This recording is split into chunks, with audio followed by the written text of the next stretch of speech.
Zora's Blues, The Rise of a Jazz Queen. In the sultry heat of 1932 New Orleans, a forbidden love blossoms between Zora, a black seamstress with a soulful voice, and Thomas, a white trumpet player from a privileged background.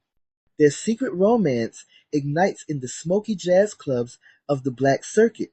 But when their affair is exposed, a brutal attack forces Zora to flee to pursue her singing dreams. Heartbroken, Thomas eventually leaves too, his path diverging. Will the currents of fate ever bring these star-crossed lovers back together?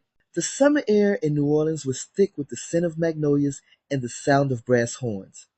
At 16, Zora Cunningham had already learned that the world was not kind to a black girl with big dreams.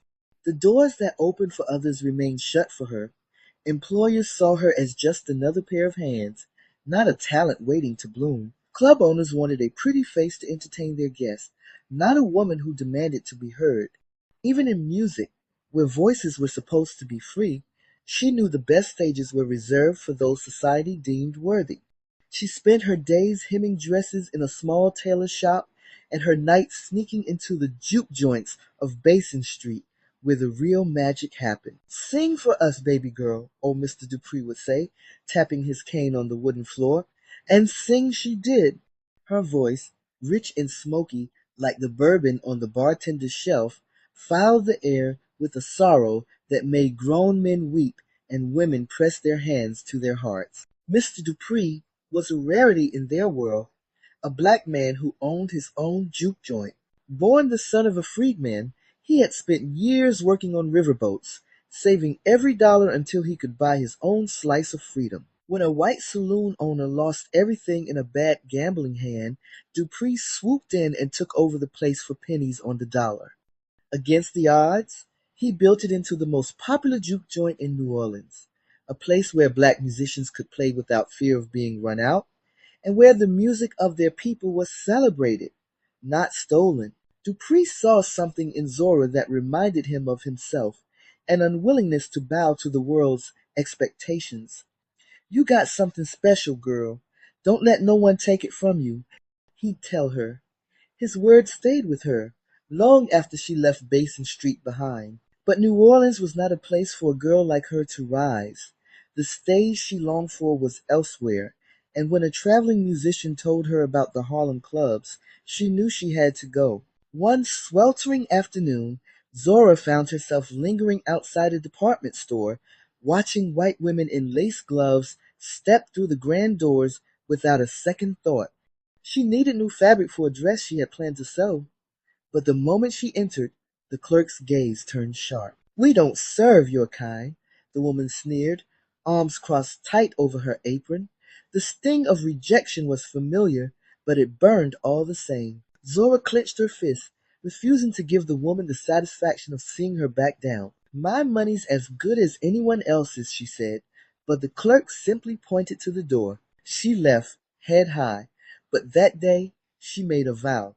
If the world wouldn't give her space, she would carve one out herself. That defiance would follow her, shaping the way she fought for her dreams. It wasn't just stores that shut her out. A few months later, she and her best friend, Claudette, decided to attend a performance at a whites-only theater. They pooled their money for tickets, hoping to hear the famed jazz pianist Benny Goodman.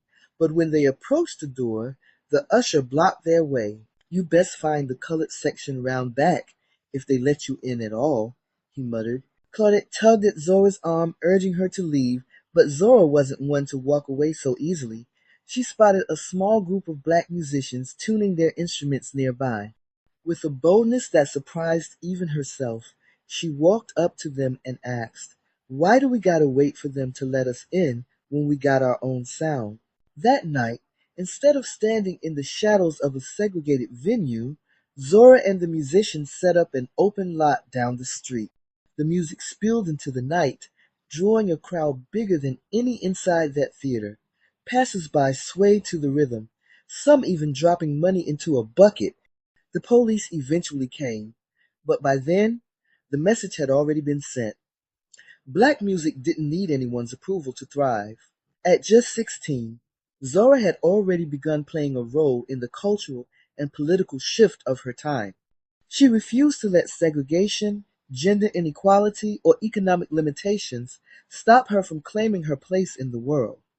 The stage was still far away, but her voice was already making waves. Back at home in her small, dimly lit room, she stood in front of the small vanity, the golden glow of the evening lamp catching the sheen of the satin dress draped over her sewing table. She ran her fingers over the fabric's soft, luxurious, though slightly worn at the edges. It had once been a gown gifted to her by Miss Hattie, an older seamstress at the dress shop where Zora worked part-time. "Just needs a little love," Miss Hattie had said, with a knowing smile. She had spent the last few nights stitching and shaping it into something new, something that fit not just her body, but the woman she was becoming. A sleek, floor-length gown, its bias-cut design cascading down in smooth, elegant folds. The bodice hugged her frame just right, the sweetheart neckline accentuating the confidence she carried when she stepped onto the stage. At the back, a daring V-shape dipped low, just enough to hint at the glamour of the jazz divas she admired, women like Josephine Baker and Billie Holiday, who owned every room they entered. Tomorrow, she would perform at Dupree's Juke Joint, and she had to look her absolute best. She put the simple pearl necklace to her neck, the tiny beads cool against her skin. They would go perfect with her gown. The shoes that she picked, a pair of strappy heels, scuffed but polished to perfection, waited to be worn. They had carried her through every late-night dance, every hurried walk home beneath the streetlights, and tomorrow they would carry her onto the stage once more. She was almost finished making her gown, adjusting the beading she had carefully sewn along the neckline. The tiny embellishments caught the light as she moved it around, shimmering like the stars over a midnight sky.